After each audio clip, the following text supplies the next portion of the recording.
Gurugram police की माने तो पुलिस ने खेड़ा खुरामपुर के रहने वाले प्रवीण यादव को गिरफ्तार कर लिया है। उसके द्वारा ठगी की गई 125 करोड़ रुपए में से 13 करोड़ 81,26,000 बरामद कर लिए गए हैं। मगर सवाल अभी भी यह उठ रहा है कि आखिर कैसे इस प्रवीण यादव ने फर्जी एनएसजी का अकाउंट बनाया और उसमें लंबे समय तक लोगों को ठगी का शिकार बनाया।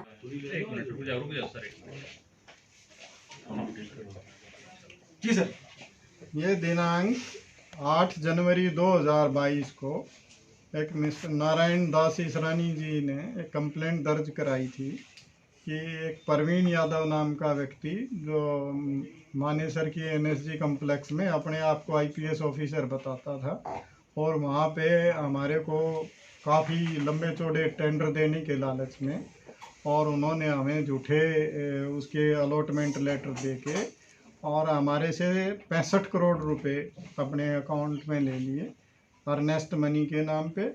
और उसने ये सारा फर्जी अकाउंट अपनी बहन जो ऋतुराज एक्सिस बैंक में मैनेजर है उसकी मदद से ये फर्जी अकाउंट खुलवाया और इस तरह से करके उसने 65 करोड़ रुपए की हमारे साथ ठगी की है। इसकी इन्वेस्टिगेशन करते हुए हमने कमिश्नर ऑफ पुलिस श्री के राव ने एक एसआईटी का गठन किया मेरे नेतृत्व में और उसमें और इंस्पेक्टर्स थे और हमारी क्राइम यूनिट मानेसर थी ईओडब्ल्यू सेल। हमने इन्वेस्टिगेशन करते हुए उसमें जो मेन उस एक्यूज था मिस्टर प्रवीण यादव उसको हमने गिरफ्तार किया है।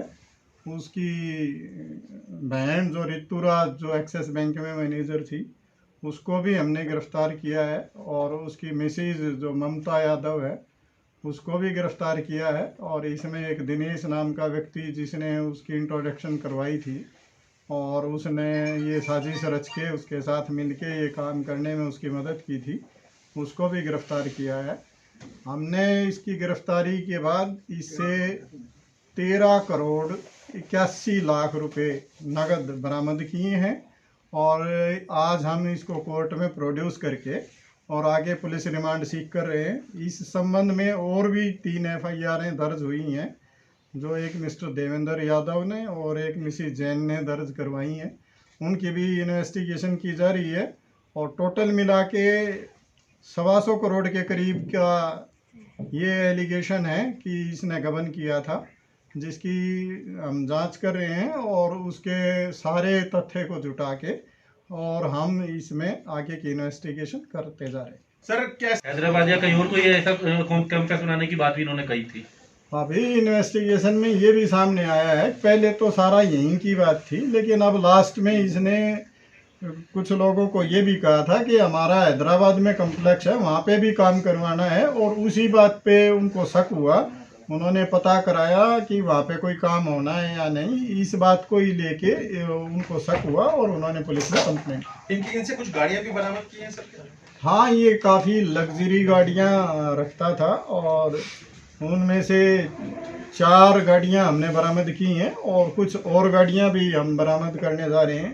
ये BMW, कैंपस, मर्सिडीज़, इस तरह की जो मस्टर्ड, इस तरह की जो बहुत महंगी गाड़ियाँ थी वो यूज़ करते थे और लोगों को ये दिखाने के लिए कि मेरे पास काफ़ी पैसे हैं ताकि उनका लोगों का इन पे विश्वास बना रहे और इसी का झांसा देके ये इनसे ठगी करने में कामयाब। एनएसजी के कुछ फर्जी लेटर हेड का भी इन्होंने ये बताया जा रहा है कि इस्तेमाल करने की कोशिश की थी। एनएसजी के फर्जी कागजात बना के इन्होंने बैंक अकाउंट खुलवाया और उसी के आधार पे इन्होंने बिड के उनको लोएस्ट बिड दिखा के और उनको टेंडर का प्रलोभन दिया कि हम आपको ये वर्क ऑर्डर हम आपको अलॉट कर रहे हैं। तो ये सारा उसके नाम पे ही खेल इन्होंने किया और वो लोग इनके झांसे में आ गए। इसकी बीवी का क्या कुछ रोल था सर इस पूरी ठगी में? मैंने बताया कि इसने अपनी एक फर्म बना के उसका अलग से एक अकाउंट खुलवाया हुआ था और जो ये पैसा एनएसजी के अकाउंट से उस अकाउंट में ट्रांसफ़र करवाते थे और उसमें इनकी जो पत्नी थी वो डायरेक्टर थी। ठीक है सर, प्रोसीजर दिया गया था। ये मानेसर कम्प्लेक्स में पहले वहाँ पे डेपुटेशन में थे। ये एक्चुअल में बीएसएफ में डिप्टी कमांडेंट के रैंक पे तैनात हैं और वहाँ रहते हुए ये शेयर मार्केट में काम करते थे और वहाँ इनको नुकसान हुआ और नुकसान के बाद इन्होंने इस तरह की रणनीति बनाई और ये फर्जी अकाउंट खोल के लोगों को ये कह के कि यहाँ में मानेसर कम्प्लेक्स में एक रोड बनाना है, कुछ स्टाफ क्वार्टर बनाने हैं, कुछ और बाकी कंस्ट्रक्शन का काम करवाना है, तो उसके लंबे चौड़े टेंडर का उनको प्रलोभन दे के और इस तरह से लोगों के साथ इन्होंने ठगी की। अब किस किस को गिरफ्तार किया और किस किस की क्या क्या भूमिका थी, क्या कुछ इनसे बरामद किया गया है सर? इसमें जो मेन अक्यूज्ड है मिस्टर परवीन यादव, उनकी मिसिज है ममता यादव, उनकी बहन ऋतुराज यादव और मिस्टर दिनेश को हमने गिरफ्तार किया है। और इसमें जो सारे इस साजिश के रचयिता थे परवीन यादव, वो खुद ही था, तो उसी के इर्द गिर्द ये सारी स्टोरी घूमती है और उसके जो ये परिजन थे उन्होंने इसका सहयोग किया, उनको हमने गिरफ्तार करके और ये रिकवरीज की हैं। फर्जी अकाउंट खुलवाया गया था सर, किस नाम से वो फर्जी अकाउंट था और रितु यादव की क्या कुछ भूमिका थी सर इसमें? वो एनएसजी का जो के नाम से एक अकाउंट खुलवाया गया था और मैंने पहले बताया कि उसकी बहन जो ऋतुराज यादव है ये एक्सिस बैंक में काम करती हैं और एक्सिस बैंक में ही वो अकाउंट फर्जी अकाउंट खोला गया, क्योंकि किसी भी सरकारी कार्यालय का अकाउंट ऐसे फर्जी नहीं खोल सकते। तो ये सारी मिली भगत के कारण ही ये सब हुआ और उन्होंने एक प्राइवेट कंपनी बना रखी थी, जो पैसा उस एनएसजी के अकाउंट में डलवा के और उसमें ये ट्रांसफ़र कर देते थे और उस प्राइवेट जो कंपनी इन्होंने बना रखी थी उसमें ऋतुराज यादव और ये ममता यादव उसकी डायरेक्टर थी और वो पैसा वहाँ पे ट्रांसफ़र करके और उसको आगे यूज़ किया जाए। क्या कुछ बरामद किया सर इनसे? सर एक बात और, ये क्या जिसकी खबर किसी को कानों तक नहीं हुई।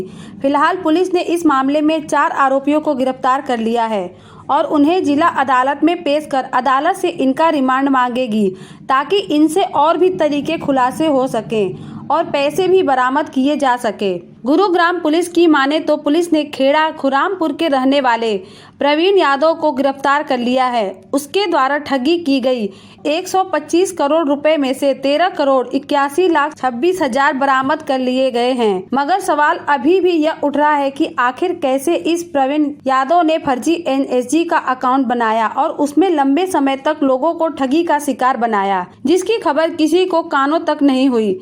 फिलहाल पुलिस ने इस मामले में 4 आरोपियों को गिरफ्तार कर लिया है और उन्हें जिला अदालत में पेश कर अदालत से इनका रिमांड मांगेगी, ताकि इनसे और भी तरीके से खुलासे हो सके और पैसे भी बरामद किए जा सके।